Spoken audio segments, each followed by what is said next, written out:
వరదలు రావడం జరిగింది.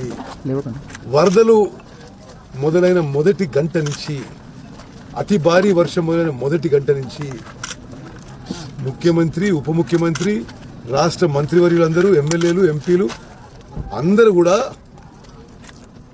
ఇమ్మీడియట్ గా వార్ ఫుటింగ్ లో పనులు మొదలు పెట్టాము.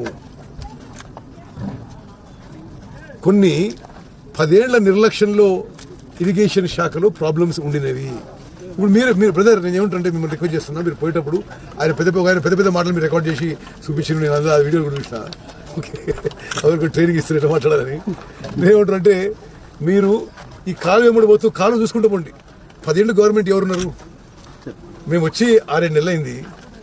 ఇంకోటి, గవర్నమెంట్ ఇరిగేషన్ శాఖలో మ్యాన్ పవర్ కూడా తగ్గిపోయి విషయం కూడా నిర్లక్ష్యం వహించని 700 మంది బీటెక్లని, బీఈలని అసిస్టెంట్ ఎగ్జిక్యూటివ్ ఇంజనీర్లుగా మేము రిక్రూట్ చేసి ఎల్లుండి వాళ్ళకి అపాయింట్మెంట్ లెటర్స్ ముఖ్యమంత్రి గారి ద్వారా ఇస్తున్నాం.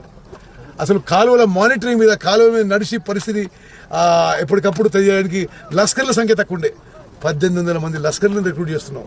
అంటే 700 మంది ఇంజనీర్లని, 1800 మంది లస్కర్లని మా ప్రభుత్వం రిక్రూట్ చేయాల్సి వచ్చిందంటే ఎంత గ్యాప్, ఎంత వేకెన్సీలు, ఏ విధంగా ఇరిగేషన్ శాఖకు నిర్లక్ష్యం గురి చేసిన వాళ్ళు ఈరోజు విమర్శించడం ఇది చాలా వికారంగా, వికృతంగా ఉంది.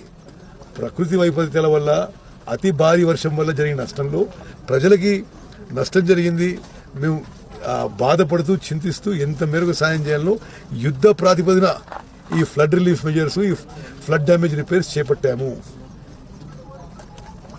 ఈ కాలువలు ఎట్లున్నాయో మీరే ఒకసారి అట్లా పోతూ చూసుకుంటూ పోండి.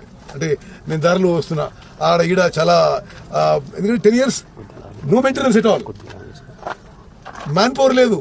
ఇప్పుడు మ్యాన్ పవర్ వాళ్ళు చేసిన లోపాలకి కవర్ చేయడానికి మేము వచ్చిన తర్వాత 700 మంది ఇంజనీర్లని ఏఈలుగా రిక్రూట్ చేసి, అదేవిధంగా 1800 మంది లస్కర్లా రిక్రూట్ చేసి ఎల్లుండి జలసౌదాలో ముఖ్యమంత్రి గారు అపాయింట్మెంట్ లెటర్స్ ఇవ్వబోతున్నారు. మీరు చేతనైతే ఈ ఫ్లడ్ డ్యామేజ్ రిపేర్స్లో సాయం చేయండి. లేకపోతే మీరు అట్లీస్ట్ ఈ వార్ ఫుటింగ్లో చేసే పనిని మీరు మరి అందరు కూడా, స్థానిక రైతులు అందరూ కూడా, నాయకులు అందరూ కలిసి చాలా కష్టపడి రాత్రి పనిచేసారు. మీకు చెప్పాలి, మీరు చూసినారు, ఫ్లడ్ లైట్స్ పెట్టి పనిచేసినాం. రాత్రి కూడా ఫ్లడ్ లైట్స్ పెట్టి పని చేయించినాం. మరి ఈ పనులు పూర్తయ్యే దశకు వచ్చినాయి. రేపు పూర్తి స్థాయిలో ఎన్ఎస్పి లెఫ్ట్ కెనాల్కి నీళ్లు వదిలిపెట్టబోతున్నాం. ఓకే, ఈ విషయం సారాంశం మంచిగా అర్థం చేసుకొని మంచి పని చేసిన అప్రిషియేట్ చేసి రాయండి. గతంలో ఒక వీడియో మీరే విడుదల చేసుకుంటారు, ఆయన అట్లా ఇట్లా చెప్పు అని. అట్లా వద్దు. సూర్యాపేట జిల్లాలో నాకు తెలిసి ఎక్కడైతే ఒక 200-300 ఎకరాల్లో కొంత నష్టపోయే పరిస్థితి వస్తే ఇప్పుడు చీఫ్ ఇంజనీర్ గారికి, కలెక్టర్ గారికి ఆదేశాలు ఇవ్వడం జరిగింది. ఈ రోజే తిరిగి మీరు అక్కడ ఎక్కువ వాటర్ పంప్ చేసి ఆ క్రాప్ని కూడా రివైవ్ చేసే ప్రయత్నం చేయండి అని చెప్పి నేను చెప్పిన. రేపటి వరకు అది కూడా ఫీడ్బ్యాక్ వస్తుంది. ఓకే.